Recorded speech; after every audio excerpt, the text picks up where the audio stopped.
हार्दिक अभिनंदन करता हूं आपके अपने इस प्यारे यूट्यूब चैनल एस्ट्रो कमल में।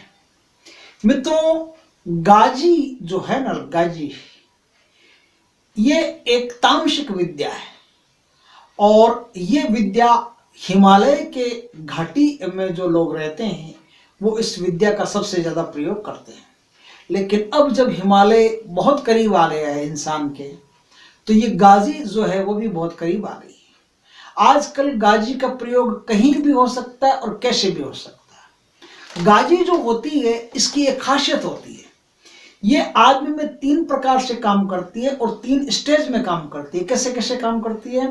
पहले तो आदमी के दिमाग को सूना कर देती है, उसमें साई साई साई साई की आवाजें आती है। दूसरा क्या होता है, ये गाजी जिस पर लागू होती है, दिमाग से आगे जब वो बढ़ती है तो गाजी शरीर में सूले जैसी चुभती है, इसे ऐसा लगता है शरीर में सूले चुभती है। इस प्रकार से वो काम करना शुरू कर देती है। और तीसरा, गाजी जब अपनी पूर्ण ताकत पर आती है तो गाजी मनुष्य को बीमार करके उसके प्राण ले लेती है। ये एक प्राण घातक क्रिया है। इस क्रिया को जो कोई भी जानता है वो किसी भी व्यक्ति के लिए बहुत ही हानिकारक सिद्ध हो सकता है। मैं ये इस विद्या को बताने का मेरा कोई प्रयोजन नहीं, क्योंकि ये बड़ी गुप्त और गोपनीय विद्या और बहुत कम लोग ही इसके बारे में जानते हैं। लेकिन इसको बताने का ये इस विद्या से सावधान हो जाएं, कभी भविष्य में काम पड़े तो आपको पता चल जाए कि विद्या आप पर लागू हो चुकी है। जब आदमी बीमार होता है तो उसके जो नाखून होते हैं, इन नाखूनों में हरे रंग का धब्बा बन जाता है। हरे रंग का धब्बा बन जाना मतलब गाजी लागू हो गई। और ऐसा आदमी धीरे धीरे करके कुछ सप्ताह कुछ महीनों के अंदर वो आदमी मर जाता है। ये एक खतरनाक और प्रचंड विद्या है जो किसी पर भी कहीं पर भी की जा सकती है। अब बात यह है कि ये विद्या लागू कैसे होती है। ये विद्या लागू ऐसे होती है कि एक खास दिन होता है, शुक्रवार का दिन होता है और कृष्ण पक्ष का शुक्रवार उसमें होता है। शुक्रवार के दिन क्या करना पड़ता है, एक छोटा सा कपड़ा लेना पड़ता है। कौन सा कपड़ा? ग्रीन कलर का कपड़ा और उसके नीचे ब्लू कलर का कपड़ा। ये 2 कपड़े आप सिल लेते हैं, सिल करके एक दूसरे के ऊपर रख करके दोनों कपड़ों को सिल लेते हैं अच्छी तरह। कैसे? सुई से सिलना पड़ता है, हाथ से, मशीन नहीं लगती इस पे। या हो सकता है कि जिस समय ये गाजी शुरू हुआ उस समय मशीन थी नहीं, तो हाथ से ही लोग सिलते थे, इसलिए आज तक उसका हाथ से ही प्रचलन है। लेकिन गाजी के लिए जो चीज तैयार की जाती है, जो दस्तरखान तैयार किया जाता है, वो हाथ से ही मतलब वो होता है। तो हाथ से उसको तैयार करें, ब्लू कपड़े के ऊपर ग्रीन कपड़ा एक रुमाल जितना सिल ले। अब उसमें क्या करना पड़ता है, शमशान के कोयले होते हैं, शमशान के कोयले लाओ या किसी कब्रिस्तान से कोई मिट्टी लाओ। बात एक ही है। कब्रिस्तान से ये बंगाल में आने के बाद में थोड़े शमशान के कोयले घुस गए। वहां जब तक ये हिमाचल प्रदेश में था, हिमालय के आसपास था, तब तक उसमें कब्रिस्तान की मिट्टी डाली जाती थी। तो कब्रिस्तान की मिट्टी लाए, कब्रिस्तान की मिट्टी लाए और गीदड़ जो होता है, गीदड़, उसके नाखून मंगवाने पड़ते हैं, गीदड़ के नाखून मंगवाने पड़ते हैं। और गीदड़ के नाखून, कब्रिस्तान की मिट्टी, एक गधा जहां बैठा हो उसकी मिट्टी, दूसरे उसमें कुछ सूल जैसे कांटे होते हैं, शार की सुई होती है, सूल जैसे कांटे होते हैं। वो कांटे आपको कहीं से भी कबाड़ के लाने पड़ते हैं। उन कांटों की लंबाई 1 इंच से ज्यादा होती है, ध्यान रखना। ऐसे कांटे आप कहीं से भी लाओ और शार की सुई लेके आओ। शार की सुई मिल जाती तो बढ़िया है, नहीं तो ये कांटे काम कर देंगे। ये कांटे उसमें, उस पोटली में आप रखो। अब उस पोटली में कुछ पुरानी मुद्रा रखो, जैसे पुराने जमाने में जो सिक्के चलते थे वो सिक्के थोड़े से कहीं से भी लाओ, 2, 4, 5 जितने भी रख सकते हो रखो। अब क्या है, एक काम करना पड़ेगा आपको। अब एक यंत्र बनाना पड़ेगा। गाजी का यंत्र होता है, वो मैं आपको बता दूंगा कि गाजी का यंत्र ये होता है और ये यंत्र आपको बनाना पड़ता है। ये यंत्र खून से बनाना पड़ता है। किसके खून से? कुत्ते के खून से इस यंत्र का निर्माण करना पड़ता है। किसी भी सफेद कागज पर इस यंत्र का कुत्ते के खून से निर्माण कर लीजिए, बना लीजिए। और फिर क्या है, बर्फ की 3 डली लेनी पड़ती है। बर्फ की 3 डली लेके वही खून, उसी खून से आपको बर्फ की 3 डलियों पर 3 नाम लिखने हैं। एक पर लिखना है लाम, एक पर लिखना है मिम, एक पर लिखना उल, लाम मीम और उल, ये 3 नाम लिखने हैं।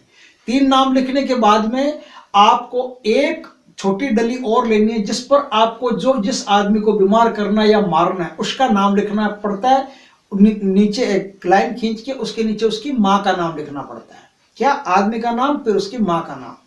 ये लिख करके आप उस बर्फ को थोड़े पानी में डाल करके उबलना चढ़ा दे, किसी हांडी में रख करके आप किसी गैस पर या चूल्हे पर उसको उबालने के लिए रख दें। जब वो अच्छी तरह से उबल जाए तब आपके पास ये पोटली है, वो पोटली उसमें डाल दें।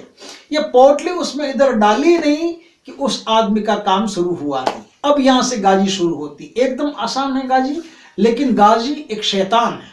गाजी एक शैतानी शक्ति है। याद रखें कि यदि शैतानी शक्ति जिस आदमी पर आप छोड़ रहे हो उस आदमी पर किसी वजह से लागू नहीं होती है तो वो शैतानी शक्ति पलट के वापस आती है और वो शैतानी शक्ति आप पर लगती है।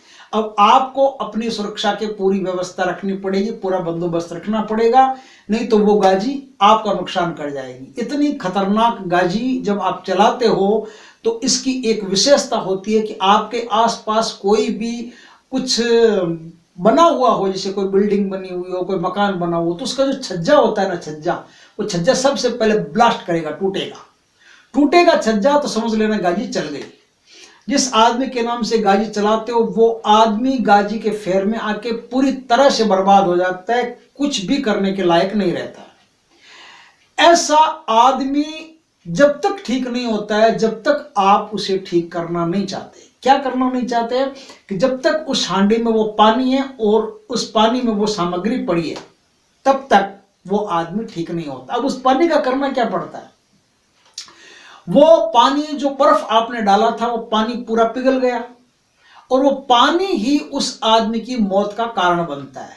आप उस पानी को ले जा करके किसी समुद्र में, दरिया में या किसी पवित्र नदी में ले जा करके डाल देते हो तो वो आदमी ठीक हो जाता है। कुछ दिनों में वो आदमी वापस ठीक हो जाता है।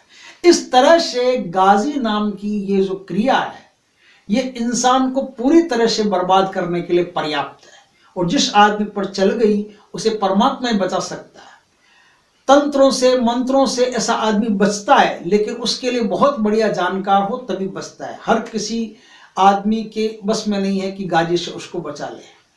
तो इस प्रकार की क्रिया किसी पर भी हो सकती है, तो आप अपने इष्ट को मजबूती से पकड़े रखो।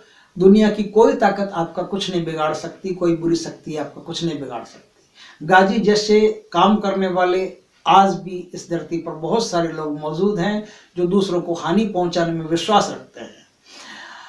और ऐसा आदमी जब किसी को मिल जाता है तो ईर्ष्या के वश या किसी कारण से कोई किसी को नुकसान पहुंचाने के लिए कोई किसी व्यक्ति पर इस प्रकार की क्रिया करवा सकता है। और तंत्र में गाजी एक गोपनीय और बड़ी खतरनाक क्रिया है।